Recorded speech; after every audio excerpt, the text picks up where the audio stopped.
I don't feel like myself. I'm tired all the time.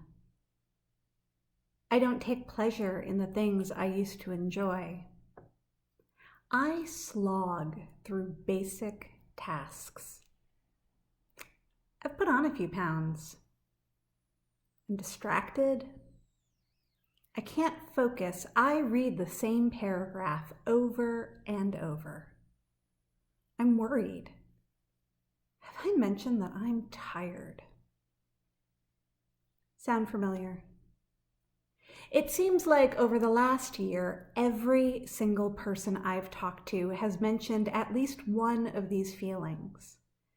What has struck my ear is that many of these are also related to statements that mental health professionals use to assess depression.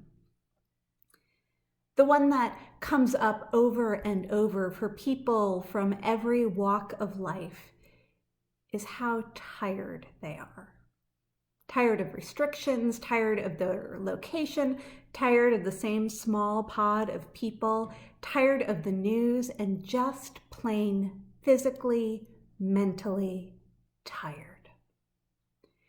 It doesn't seem to matter how much we do or don't do during the day. It doesn't seem to matter how much responsibility we have.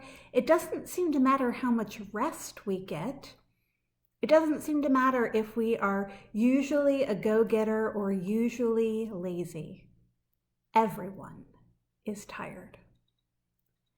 A year ago, we started to hear rumblings that maybe we'd need to lock down for a few weeks to get a hold of this new virus, COVID-19.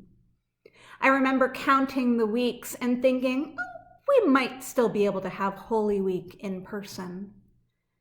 For some, the promise of a few weeks away from school or the office sounded like an impromptu staycation. Those of you in Oak Park, Illinois, likely heard the same things that we did in New Jersey. Not commuting into Chicago or into New York was going to mean extra hours in the day to do something new or something fun. People were talking about starting new exercise routines, picking up the guitar that they hadn't played in years, or learning to bake bread. A few weeks ago, I watched a segment reflecting on what turned out to be an entire year of living differently. 4 correspondents from the comedic news show The Daily Show talked about how they've used the last year. 3 of them talked about taking up new interests, including painting and knitting, piano playing, cutting sugar out of their diet, learning a language. They were improving themselves, adding skills, enjoying the freedom that came from a different time. The 4th correspondent, in response, goes from anger, asking, "What is wrong with you guys? What kind of maniac uses the apocalypse for self-improvement?" to lament. You guys did stuff, somehow. Looks like I wasted my year. The segment is supposed to be funny, but as with most humor, there's a core of truth in it. Many of us have been reflecting on this longest and somehow emptiest of years. There are parts of me that are scared that after all of this has ended, I will look back and be mad at myself for not doing more, not taking advantage of this disruption of the normal routine to do something brand new in my life and my church. But in the end, the Daily Show segment affirms what I know to be true. The biggest accomplishment you can make is survival. Indeed, a colleague of mine in her annual self-evaluation included her top 2 achievements as 1, surviving a pandemic, and 2, supported family and loved ones through a pandemic. Beloved ones, in America, we alone have lost over 500,000 people, 500,000 lives. The grief of this weighs us down.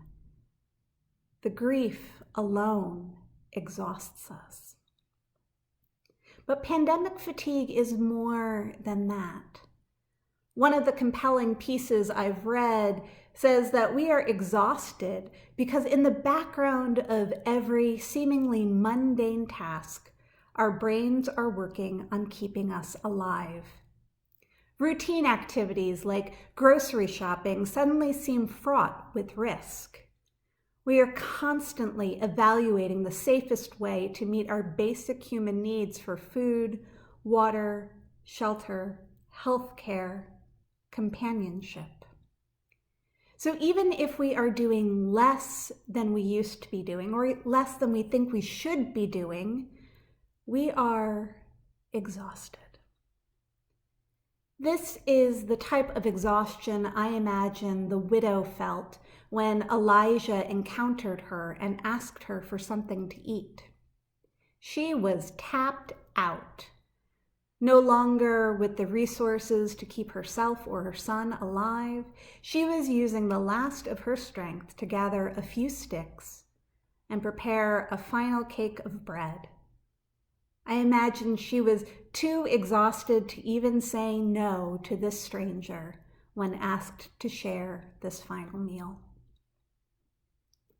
This type of deep exhaustion is what I imagine the woman who had been hemorrhaging for 12 years felt when she reached out to touch the fringe of Jesus' cloak. Not only would the consistent blood loss make her anemic and weak, but constant bleeding would have made her an outsider. She would have been excluded from community, considered perpetually unclean. I imagine she was too exhausted to put words to her need and ask for help.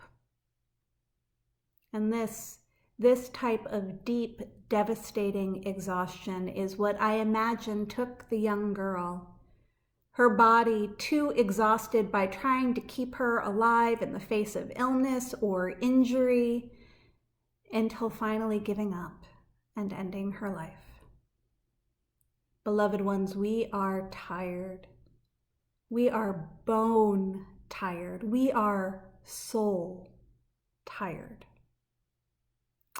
Yet, week by week, we gather.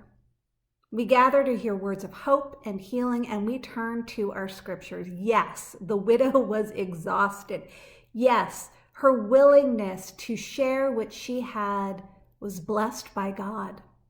What was not enough to sustain 2 people for more than 1 meal sustained 3 people for many meals over many days.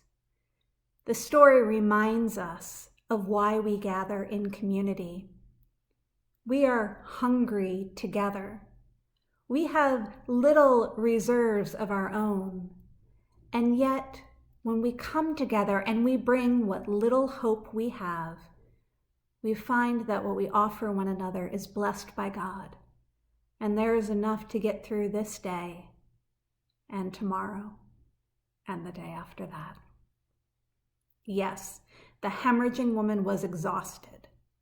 Yet she had faith in the stories of healing that she heard about Jesus and decided to reach out and seek that healing for herself.